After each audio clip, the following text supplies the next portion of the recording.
Sampurasun, mugi rahayu sagung dumadi.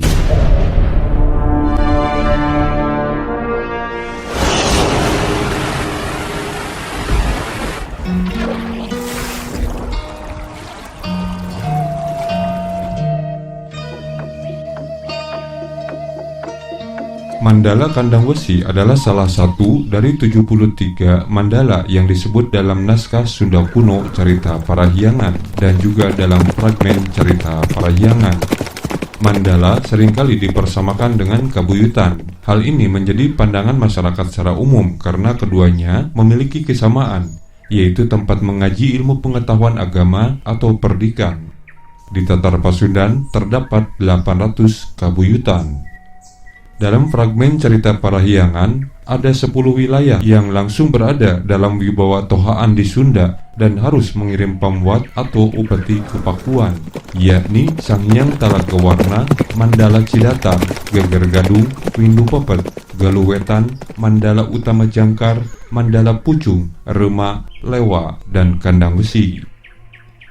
Pada bagian lain, fragmen Carita Parahyangan menyebutkan bahwa Maharaja Tarusbawa sebagai Prebu atas kesepakatan Rama dan Resi yang mengatur persoalan yang berkaitan dengan pangwarag, yaitu berupa ketentuan hak bagi para penguasa wilayah di Kerajaan Sunda, serta pamotan, yaitu mempersembahkan produk sebagai potensi alam dari penguasa wilayah ke ibu kota Pakuan setiap tahunnya.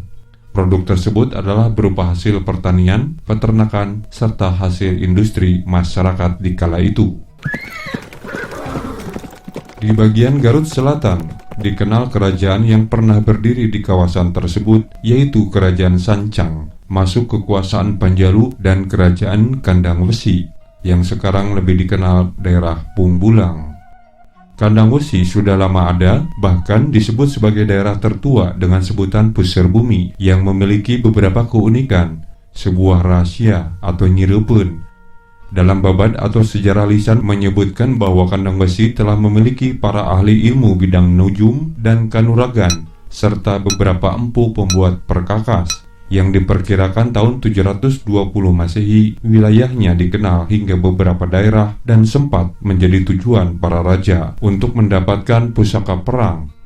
Maka daerah ini sempat dibentuknya para santana-santana atau juru obor yang berfungsi sebagai penunjuk jalan dalam mengirim persenjataan atau cacandrang dan pasokan perkakas rumah tangga serta alat-alat pertanian.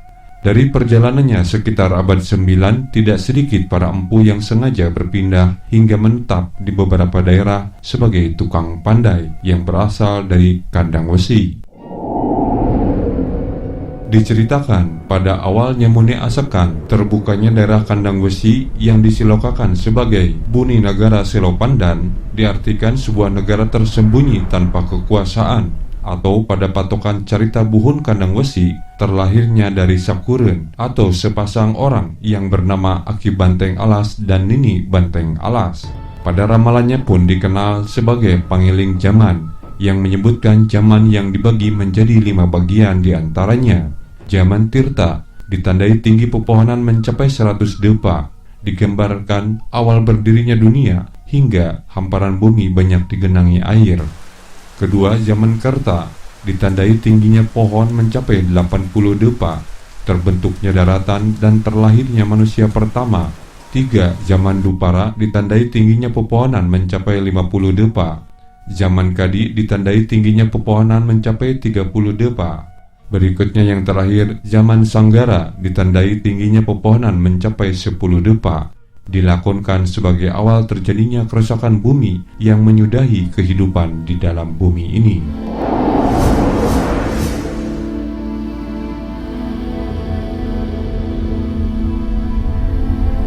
Di masa Kerajaan Pajajaran, menjelang berdirinya Kerajaan Pajajaran, Kandang Wesi adalah salah satu wilayah yang menjadi bagian kekuasaan Pajajaran, terutama punya andil besar dalam menyediakan perkakas perang, serta banyaknya para pemuda yang menjadi prajurit Pajajaran. Diperkirakan pada tahun 1413, Kandang Wesi pun merupakan wilayah pertama yang mengirimkan sejumlah upeti ke Pajajaran dalam bentuk hasil pertanian.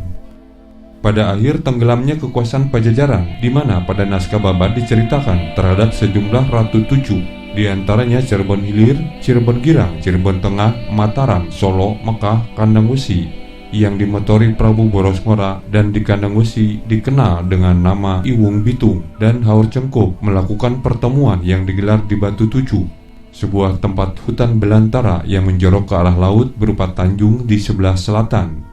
Dalam isi Babat Kandang Wesi maupun makna silokannya disebutkan pertemuan itu bertujuan membahas tentang misi kesundaan dan sikap yang akan diambil, termasuk dalam merahasiakan beberapa kebendaan, dan isi ketetapan itu adalah mengembalikan status wilayah Kandang Wesi sebagai bumi negara Selau Pandan, negara yang tersembunyi tanpa kekuasaan, serta sebuah wilayah yang menjadi tempat berkumpulnya para penguasa Kasundan, termasuk dalam penyelamatan rahasia maupun tujuan akhir pengabdian. Kedua, penyamaran dengan cara mengganti nama mereka serta gelar tokoh yang pernah berkuasa. Ketiga, menetapkan Pancakalima sebagai tetekon hukum di Kandang Wesi. Menentukan 10 syarat Satria Pawestri atau pada ramalan Kandang Wesi sebagai generasi penerus jika bakal kemunculan Ratu Sunda, Ratnusa, Jawa KB. Selanjutnya, Kandang Wesi zaman peralihan Mataram. Tragedi penyusutan kerajaan Pajajaran mengawali beralihnya ke masa kerajaan Mataram yang dipimpin oleh Panembahan Senopati, anak angkat Kesultanan Pajang atau Sultan Hadiwijaya, yang di waktu itu sebagai kerajaan pengganti pasca terjadinya gejolak yang melumpuhkan kerajaan Demak. Besar dan berkembangnya kekuasaan Mataram dengan pesat disokong oleh kekuatan Islam yang menyebar ke beberapa wilayah.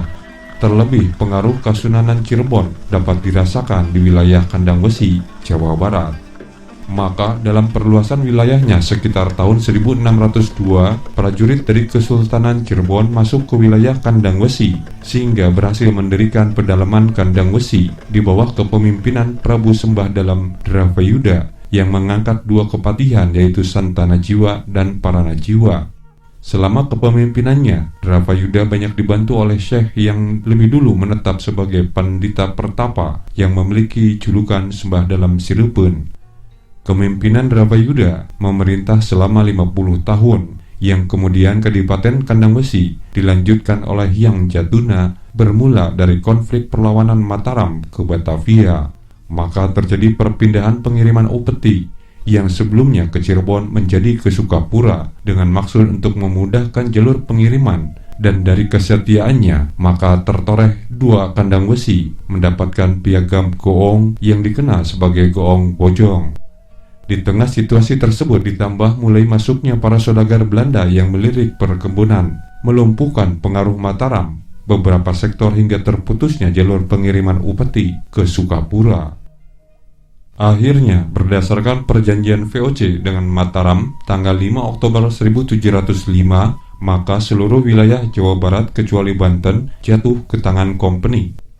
Untuk mengawasi dan untuk memimpin bupati-bupati Periangan, maka pada tahun 1706, Gubernur Jenderal Belanda Jan van Horn mengangkat Pangeran Arya Cirebon sebagai Afsiker atau pemangku wilayah Periangan. Selanjutnya, ketenaran wilayah Kandang Wesi redup seiring perubahan zaman.